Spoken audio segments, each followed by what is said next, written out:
Hi, Vaibhav is back. देखो दोस्तों, आप सभी को पता होगा वैक्सीन को लेके ना आज न्यूज चैनल्स के अंदर सब बता रहे हैं कि प्रेस कॉन्फ्रेंस चल रही है मोदी जी की, यहां पर इतने जगह पर वैक्सीनेट किया जा रहा है फ्रंट लाइन वर्कर को लेकर के, ये सारी चीज हो रही है, वो सारी चीज हो रही है। लेकिन जो चीज नहीं होनी चाहिए थी वो चीज जब हो गई है तो अविश्वास आपके अंदर पैदा होगा। डॉक्टर्स ने देखो, राम मनोहर लोहिया के जो अस्पताल में काम करने वाले डॉक्टर्स हैं, उन्होंने बाकायदा सुपरिंटेंडेंट को खत लिखा। उन्होंने साफ तौर पे बोला कि भारत के अंदर बन रही बायोटेक जो कोवैक्सीन है उसको वो नहीं लगाएंगे और कोविशील्ड को लगाने में उनको कोई ऐतराज नहीं है। जब ऐसा बयान सामने निकल के आता है कि आपके अंदर द्वंद्व, वो अविश्वास पैदा नहीं होगा?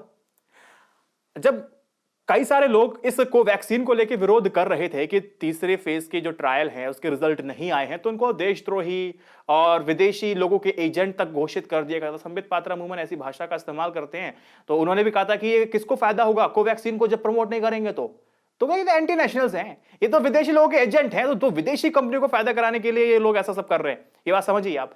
उन्होंने राम मनोहर लोहिया के जो डॉक्टर्स हैं, अब उन्होंने विद्रोह कर दिया। अब आप मुझे बताइए कि इन डॉक्टर्स को आप क्या बोलेंगे?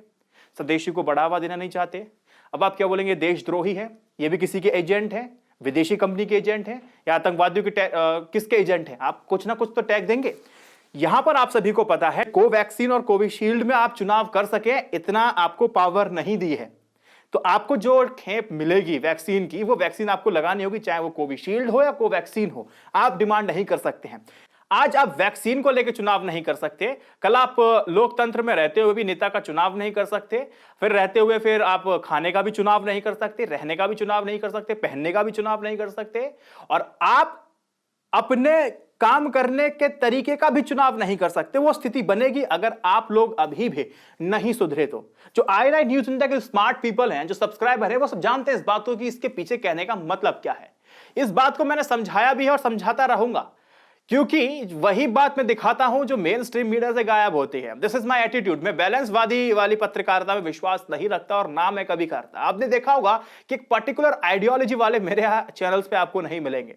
आज वो अच्छा कहेंगे, कल वो गालियां देके चले जाते हैं, क्योंकि उनको पता है आज इनकी बात कर रहा है, कल उनकी बात कर रहे, सच का साथ देता है। हमारे प्रोपेगेंडा के हिसाब से नहीं चल रहा तो हम इसको छोड़ के जाएंगे। मुझे व्यूज से कोई मतलब नहीं है, मुझे सिर्फ और सिर्फ अपने कर्तव्य से, मुझे सिर्फ अपने उस मजहब से, मुझे उस धर्म से मतलब है जिससे मेरा देश आगे बढ़ेगा, निरंतर प्रयास करेगा, आगे बढ़ेगा और विश्व में अपना नाम करेगा।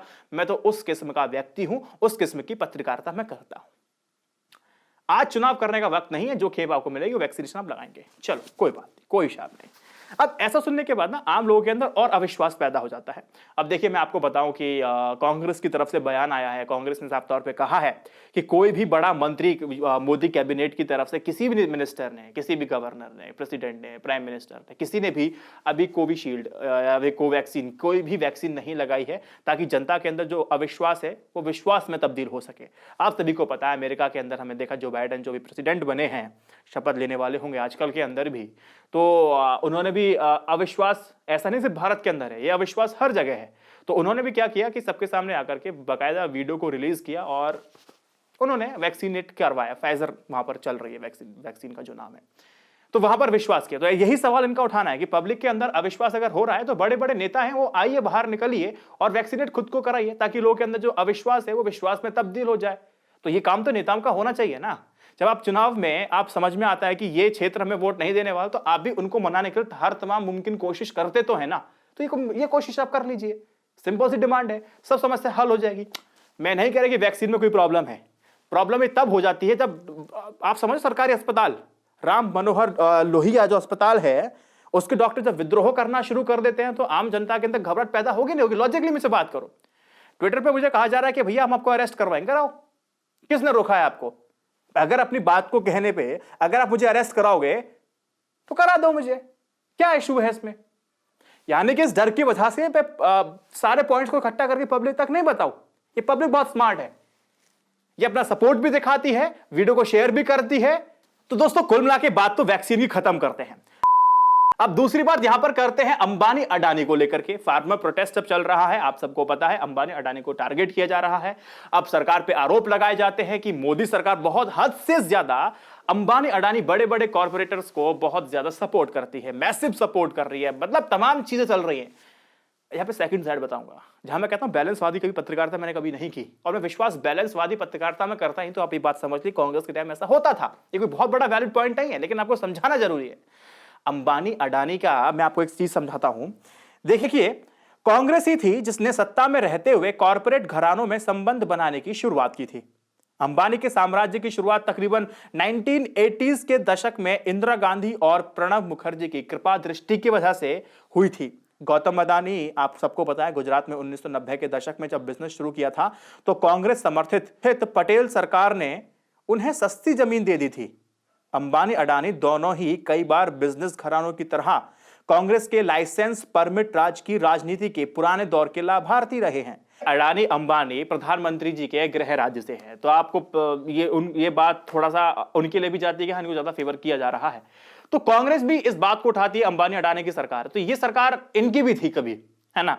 तो ये बेवकूफ बनाते हैं, बेवकूफ मत बनिए, क्योंकि आप आई9 न्यूज इंडिया के व्यूअर हैं, तो आप बेवकूफ को मैं आपको नहीं बनने दूंगा, आपको मैं स्मार्ट बना के छोड़ूंगा। अब जो खबर आई है वो ये है कि अडानी को एक साथ देश के 6 बड़े एयरपोर्ट सौंप देने पर नीति आयोग और वित्त मंत्रालय ने एक आपत्ति जताई थी। नीति आयोग और वित्त मंत्रालय की आपत्ति जताने के बाद भी गौतम अडानी को 6 एयरपोर्ट सौंप दिए जाते हैं। अच्छा, वित्त मंत्रालय ने जब आपत्ति जताई तो उन्होंने बोला कि जो 6 एयरपोर्ट है ना, ये हाईली कैपिटल इंटेंसिव है, और एक ही कंपनी को दे देना बिल्कुल भी ठीक नहीं होगा, और एक कंपनी को 2 से अधिक एयरपोर्ट नहीं दिए जाने चाहिए। वित्त मंत्रालय की तरफ से सुझाव गया था। अच्छा, जो नीति आयोग था उसने विरोध किया गया। नीति आयोग ने कहा था कि पीपीपी का मेमो सरकार की नीति के खिलाफ है। जिस बिडर के पास तकनीकी क्षमता नहीं होगी वह सरकार के हिसाब से वो सेवाएं नहीं दे पाएगी। दरअसल आप सभी को पता है, अडानी के पास एयरपोर्ट संचालित करने का कोई भी एक्सपीरियंस नहीं है, इसीलिए नीति आयोग ने इस बात को लेकर के विरोध जताया। नीति आयोग ने भी जता दिया विरोध, और वित्त मंत्रालय ने जता दिया। दोनों के मना करने के बाद भी अब एयरपोर्ट जो है 6 बड़े एयरपोर्ट है वो सौंप दिए जाते हैं। हमारे भारत के अंदर कितने एयरपोर्ट्स हैं ये मैं आपको बता दूं। देश में 123 हवाई अड्डे हैं, जिसमें से 14 हवाई अड्डे प्रॉफिट की स्थिति में है, बाकी के 109 लॉस में है। अब इनमें से 14 में से 6 हवाई अड्डे अडानी को सौंप दिए गए हैं, और बाकी सभी अभी कतार में है सौंपने के। अब आपने कई बार देखा होगा, जब ठेका या फिर किसी को टेंडर दिया जाता है तो अमूमन कितने साल का दिया जाता होगा? 1 साल, 3 साल, 5 साल, मैक्सिमम 10 साल। लेकिन इस केस में अडानी को 50 साल का टेंडर दिया गया है, ठेका दिया गया है। यह अपडेट था। अब मैं आपको क्या बताऊं, भले ही क्या कहते हैं बैकलैश मिल रहा हो अंबानी अडानी को फार्मर प्रोटेस्ट की वजह से, लेकिन इनके बिजनेस पे अंतर पड़ा है। लेकिन यहां पर सोचने वाली बात यह है, बिजनेस पे अंतर पड़ा तो है, लेकिन इससे क्या समाज में चीजें बदल रही हैं? तरीका बदलेगा? मोदी जी का जो क्रोनी कैपिटलिज्म का जो फंडा है, जो सोच है, उससे आप कितने सहमत होते हैं? अब आपको क्रोनी कैपिटलिज्म का मोदी जी वाला फंडा कैसा लगता है, एक बार मुझे बताइए ना। आपका देखते हैं, बहुत सारे कोलैबोरेशन है, तो प्राइवेटाइजेशन की बात भी करेंगे, क्रोनी कैपिटलिज्म की बात करेंगे। अगर पसंद आएगा तो अभी आकाश बैनर्जी के साथ मेरा डिबेट नहीं, दरअसल एक चैट शो है, वहां पर पॉइंट उठाने की कोशिश करेंगे, और बाकी आपके मत जानना चाहूंगा। सिंपल सी बात है। जय हिंद, वंदे मातरम। इस वीडियो को शेयर कीजिएगा, ठीक है। और आई9 न्यूज इंडिया की जर्नलिज्म का सपोर्ट आप पक्का कीजिए, ठीक है। और नीचे डिस्क्रिप्शन बॉक्स में पेट्रियन यूट्यूब मेंबरशिप है, 59 से शुरू है, 3499 तक आप सपोर्ट करना चाहें महीने कर सकते हैं। आपको करना भी चाहिए। देश में पत्रकारिता बची रहेगी तभी आप चुनाव करने की हर वो स्थिति में रहेंगे जिसमें आपको रहना चाहिए। अगर हम जीवित हैं तो लोकतंत्र जीवित है, और लोकतंत्र जीवित है तो आप भी जीवित है। यकीन मानिए, ये लोकतंत्र हमने अर्जित किया है, इसको ऐसे ही नहीं गंवाने देंगे। जय Hind, Vande Mataram. Stay updated, stay educated, सत्यमेव जयते। नमस्कार।